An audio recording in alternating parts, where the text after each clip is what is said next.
Hello, and welcome to the Successful Open Relationships and Polyamory Summit. I'm your host, Sumati Sparks, the Open Relationship Coach at sumatisparks.com. And today I'm really excited to have as my guest, KamalaDevi McClure. She's a muse, a mystic, a mentor, and an author of many books. Her family stars in the Showtime hit documentary series, Polyamory, Married and Dating. She's also appeared on Dr. Drew, Ricky Lake, Tyra Banks, etc., and the award-winning documentary Sex Magic. KamalaDevi travels the world as faculty for the International School of Temple Arts, also known as ISTA, and is the founder of San Diego's Tantra Theater and PolyPalooza. Welcome to the summit, KamalaDevi. Thank you. It's a pleasure to be with you. So glad to have you here. Yeah, I watched your documentary, your Showtime series when it first came out. Was it 2 years ago? It's been a little bit, yeah. I think it's about 4. About 4 years already. We're rerunning episodes just this summer, so. Yes, a man that I newly started dating who's new to poly is watching it. He's finding it very helpful to learn how, people that are doing it successfully. And what I really loved about your poly family was how you created such community. And I could tell that there was a lot of intention and communication and leadership. Like I saw your leadership in that, your commitment to polyamory, to community, to practicing polyamory in community. And I also saw you speak at an ISTA conference. And I remember you telling the story about your father and how it helped you to learn that relationships are really all that matters. So maybe you could start by telling us a little bit about that and why community is so important to you. Absolutely. I feel we're tribal animals, just like at the core of our being, even wired into our neural network. Our brains developed, the prefrontal cortex actually is all like relationship oriented, as well as the deep survival impulse, to have a strong attachment. So it's from inside the lizard brain to the outer edges of our sense of purpose and meaning is really woven into having a tribe. And tribes are being redefined, as we evolve, as socially I believe we're kind of pioneering the next iteration of what humanity is going to look like as we get through this global crisis and global, climate crisis and economic crisis. And so we're at this really critical time and we need community more than ever. And I'm going to actually kind of wax political and say that part of the reason that we're having the breakdowns that we're having in all the different disciplines is that we have the nuclear household, which is kind of a divide and conquer, that we have people living so separately as opposed to in intentional communities and sharing, loving bonds with multiple people. But I know that's controversial, and it is, I believe, fundamental to what the next iteration of humanity can look like, is us actually living and thriving, in networks and communities. Yes, and just to interject there, I teach jealousy transformation to people that are either new to poly or still having trouble with jealousy. And I found for me personally that the more I'm connected with community and the more I have abundance of not just lovers, but cuddle buddies and flirtation buddies and friends and just an abundance of people, the less jealous I feel, because it meets that need that I am enough, there is enough. Do you find that's true for other people? Absolutely. This lack or this scarcity paradigm is what I'm talking about overcoming. And it's actually what's wrong with our economic system and all of our, a variety of systems are breaking down because of the scarcity. Mm-hmm. And so community and shared property and shared, again, beyond lovers, but obviously that sense of, non-possessive sharing and win-win and wanting for, those are the values, that will make the difference, for our culture. But yeah, it's jealousy, this very not enoughness, the source of it, this scarcity that causes the kind of greed, not just by possessing relationships, but economically that's causing, so much ultimately war. So I'm talking about the macrocosm, but at the microcosm level, we can heal our wounding of separation and scarcity by surrounding ourselves with physical evidence that we are loved and lovable and that there is enough. And so it's really sweet to hear that you're such a community. You're also, woman after my own heart, a community advocate. Right. And your TV show, your Showtime series was very sexy. And, I know part of it is they wanted it to be titillating for the viewers, but I think the sexuality piece is really important. So can you talk about this kind of what I see as like a false sense of shortage? So many people think of polyamory as like, oh, it's just a way for men to get to be philanderers. And I always say, well, there's been a false shortage of sex created in our culture for men through slut shaming and all the labels that women get called by owning their sexuality. So can you speak to women in polyamory and being able to express themselves fully as sexual beings? Well, I'll speak to humans. I prefer not to do as much separation of like, this is the male condition and the female condition, because I'm non-binary in my own sexual orientation. And I really more and more feel that part of the abundance is not creating that separation. And I totally honor those who identify with, their femininity and the unique feminine plight.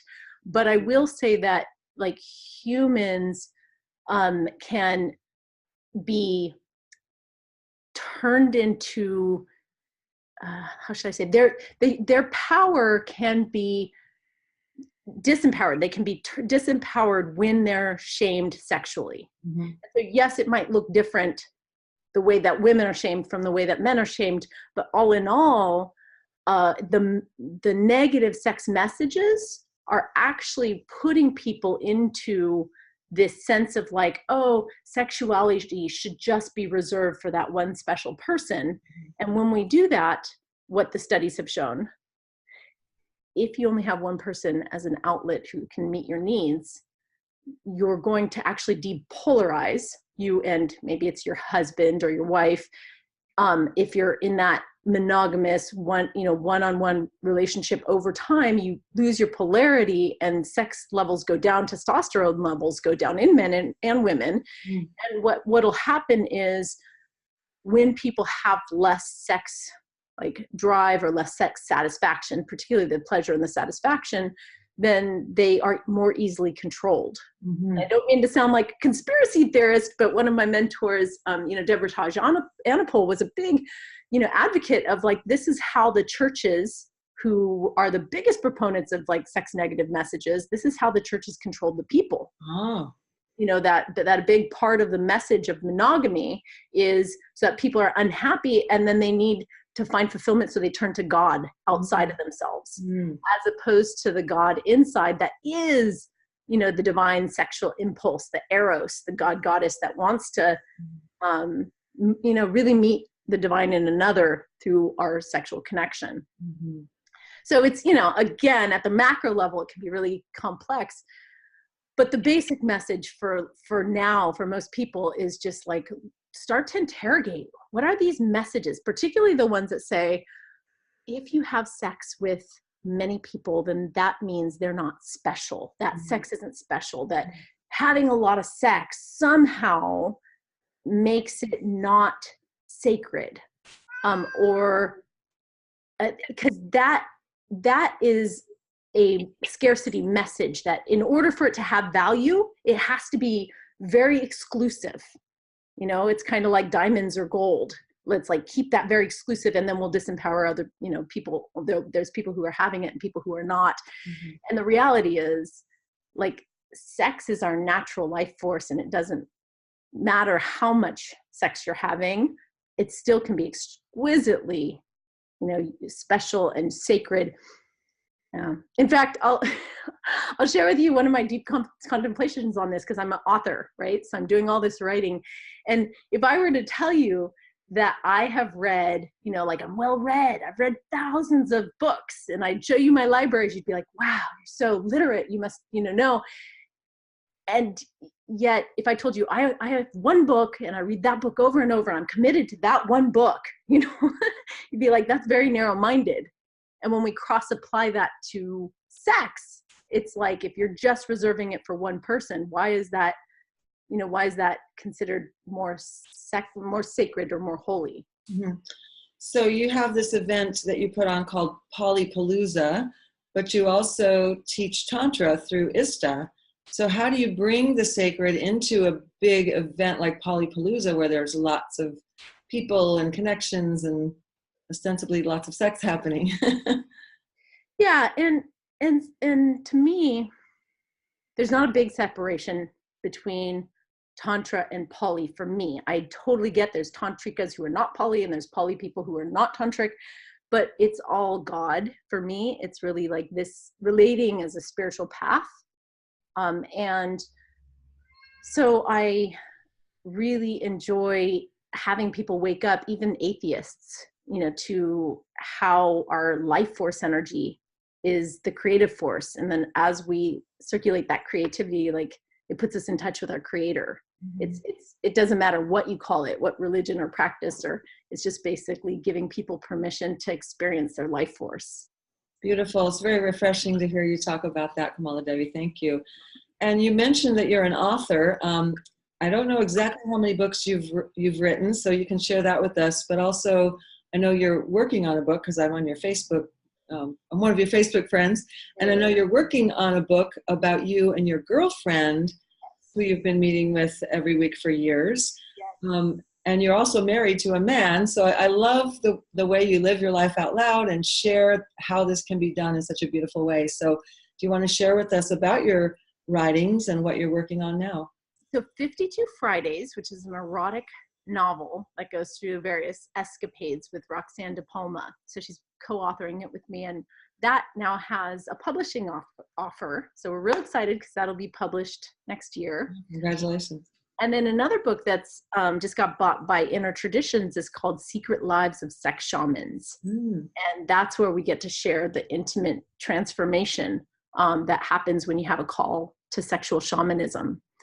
And so, yes, I have that, and I have Poly Pearls and Sacred Sutras, and I'd love, you know, to invite your listeners into my, you know, into joining some of my books. I mean, I work so much and so hard on them, but really what I want to give to the listeners, you know, on this summit is some practical tools. And I'm really interested in the how, because obviously if you're going to write a bunch of books, you have to like have a lot of time. If you're going to have a lot of lovers, if you're going to, you know, whatever it is that you want to take your life force and dedicate it to, like, I'm impressed with your radio show, as well as you're doing, you know, these interviews, because everyone's so busy these days. Mm-hmm. So I thought that we would talk a little bit about time management. Yeah, that sounds great. Like, we all want community, we all want multiple lovers, but it feels like it's a privilege sometimes to have time for that. So how do you make that work? Yeah, so my favorite quote on this is like, polyamory's easy, scheduling's a bitch. And it's, you know, we were talking a little bit before about how we all know philosophically that love is infinite, but what's finite is actually 24 hours a day. We all have the exact same number of hours. It's like, and then do you squander it on obligations and fulfillments and doing the things that, like, whether it's a 9-to-5 job or, you know, like, okay, I have to do my kids' homework. Those are, you know, valued things. You're obviously, that's your work piece. But if you say 1/3 of life is sleeping, 1/3 of that, like 24-hour periods, like asleep, and then another part is you go to work, you know, for a big chunk of that time. How do you spend the third of your life that's actually yours? Which is like, what do you value? What are you going to put your life force energy to?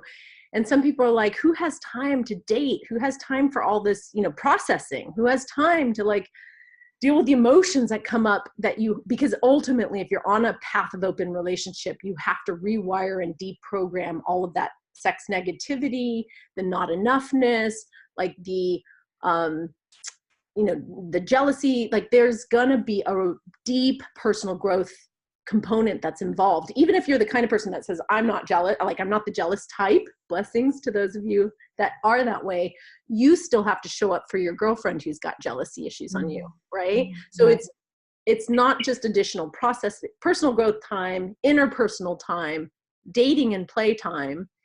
But my answer to this is that we only live once. Like we have one precious life. And if you really search your soul and you say, what matters? How do I want to spend this precious life force? Chances are by the end of your life, and this is what you alluded to before, like my grandfather who was on his deathbed, he says the only thing, like he's a very wealthy man and he couldn't take his riches with him. And he knew he was dying. And he's like, the only thing that matters is relationships. And it's really about how much you love and how you loved. So with that directive, it's worth looking at, how do I reorganize my life and orient it around my beloveds?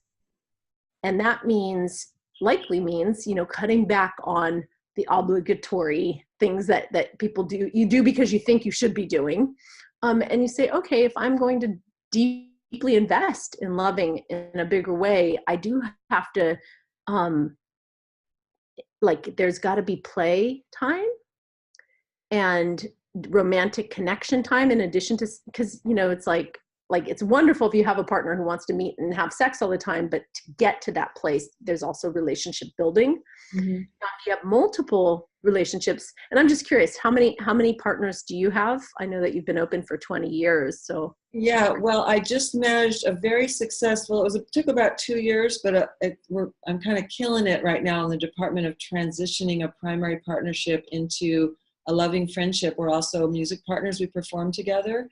And so I've just in the last 6 months kind of staked my claim as a solo poly, and I'm having this abundance of awesome new sweeties. So I can't even count right now. Yeah, beautiful. Yeah, and I don't blame you. People will always ask me, and I say I have about a dozen lovers because I can't count. People are, we're always in transition. I've got new lovers and old lovers and metamors. Do I count them? Because we have threesomes together, but they're not my lovers. Or but yeah, that's gorgeous. The solo poly then is also a different path, time management wise. You don't have the deep accountability and consideration of a life partner. But either way, this practice of having regular scheduled dates saves so much time. Like people I know like to be in the flow and they don't want any structure and they want spontaneity. But the truth is that when you have a regular scheduled date, you don't spend as much time scheduling, and it could be just once a month, or it could be every week until, or a couple times a week. But whatever that regular schedule is, you don't have to try to figure out, how do I, because it's like, hey, I've put my big rocks in first, which is a term that people talk about when it's like, if it's important, it's in your calendar first. And the other big tip is to stack functions, which is a permaculture term for trying to get multiple things done at once, right? Like multiple birds with one stone.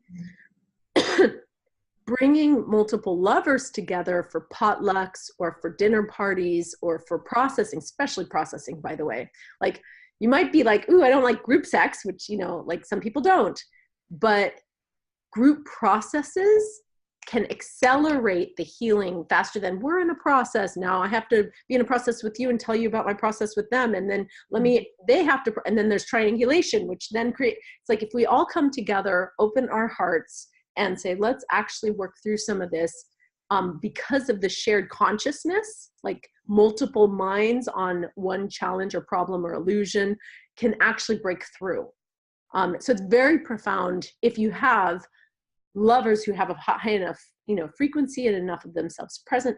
But I will tell you right now, the biggest time saving tip, and it's unconventional, and it's partner selection.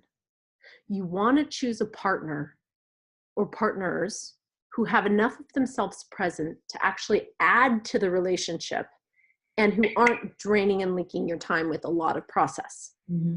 And this is invaluable, is choosing a partner that can meet you. And typically that means not taking on a project, not taking on someone who perhaps they're like, oh yeah, I'm kind of curious about poly or open relationship.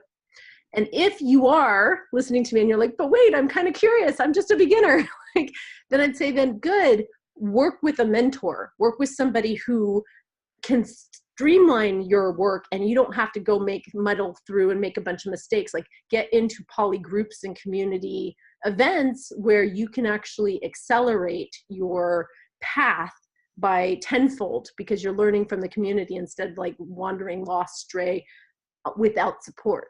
So honestly, community is a time saver. Yeah, thank you. That's brilliant. I love that. I love the processing together in your poly tribe or your polypod. But I love what you just said about picking the right partners who, because so many people feel like, oh, there's so few poly people, I'm not going to have very many choices, but they even monogamous people do that. So we just have to have an attitude of abundance and that we will find the right person if we're discerning and selective and not desperate. But it comes back to what you wanted to talk about, which is community. Like, if you are doing the solo poly thing and you're a lone wolf, you're not going to have many choices. But there's a whole global network. And to not be limited to like, you know, just who's in my immediate area, but to say, hey, I can actually start connecting much, you know, in a larger pond, learn faster, and also, you know, date someone who, okay, so even if it's a long distance relationship, at least when you come together, it's accelerated and leveraged. It's not like trying to work with someone who's resisting what poly is, and you're spending all your energy driving around with the emergency brake on, which is what sometimes happens when we choose partners who don't want to be poly. Exactly. Yeah, I always tell my clients I made all the mistakes for you, because we often, you know, 20 years ago, it wasn't that common. It was even kind of hard to find a poly-friendly therapist. So if you can get a coach or a therapist or even a mentor in the community to help you change course quicker, so you're not 2 or 3 years into a relationship banging your head against the wall, but maybe after the third or fourth date, you're like, well, this person has the veto with their partner and that doesn't feel good, so I'm going to move on, or whatever it is. Right. Yeah. Well, thank you so much, KamalaDevi. I really appreciate all your wisdom, and I want to be sure to give you enough time to let our listeners know how to reach you, what you're offering out there in the world right now, anything that you want to share about yourself. You've got, you know, 4 or 5 minutes, so take it away. Thank you. It's been a pleasure. And, you know, my hope in this brief time that we've had together is that you feel into whether we have a resonance, if you want to deepen your, particularly at the mentorship level. Like if you're new to it, I have books and resources, and I'd love to stay in touch. You can do that through KamalaDevi.com, and I'll just, you know, communicate through my newsletter, and just would love to reach out and be a resource. But if you're at the level of leadership, and you're a coach or a healer or a teacher or public speaker or an author, like, I'm really interested in working with people that are changing the global narrative. So I'm looking to support, you know, apprentices, or invite you to my mentorship program for love leaders. So I'm going to invite you to come to me directly, because that's something that I do by personal interview. And if you're interested, we could have a initial conversation in which, whether or not we work together in my initial session, I could see how I could support your doing the business, you know, doing this as your work. And if you want to go further from there, we'd take the conversation from there. So yeah, I basically am inviting you to, as love leaders, book an initial session, and we'll see what we want to co-create. Fabulous. I love that. Love leaders. Great idea. Yeah, so it's been a total pleasure. I do have a free offering called a Polyamory Roadmap. And so it's like a little ebook that talks not so much about scheduling, but it definitely offers, you know, some practical distinctions So go to KamalaDevi.com, sign up for my free newsletter, and get that ebook right away. Fabulous. Thank you for that very generous offer. And some of your other books that you've had in the past, that you've published in the past, are those also for sale on your website or Amazon or what? Yeah, Sacred Sexual Healing is actually one of the recommended texts for the International School of Temple Arts. But it's if you're interested in sacred sexuality or Tantra, this particular book has dozens of hands-on exercises, and that's available through me or Amazon. But it also is a deep resource for what we're talking about, because like I said, it's all God. Great. And I know you also speak, you were just in my neck of the woods in Northern California speaking at a conference about purpose. I always think of you as somebody who really does live your purpose. Thank you. And you also speak with the ISTA school. So maybe you can talk for a couple minutes about that and where people might get to partake of your teachings through ISTA. The International School of Temple Arts is a mystery school. And by that, I mean we're doing deep esoteric transmissions. And although that can sound kind of like, oh, it's, this mystical abstract thing, it's a soul calling, which means that once you're ready to step into your soul as a center of gravity for who's living this life, then going through this initiatory process of, like unleashing everything that blocks your life force energy, right? The guilt, the shame, the fear, like rewriting all of that. So we offer level 1, 2, and 3. They're week-long deep dives that really rescript reality to put you in touch with power and love and freedom, so that you can do your work in the world from the soul level. Beautiful. And their website is? We're at the schooloftemplearts.org. Great. Awesome. Okay, well, thank you so much for being on the summit, KamalaDevi, and I wish you the best of luck with all your projects. You too. Thank you for this. This was lovely. Okay, I'll talk to you later.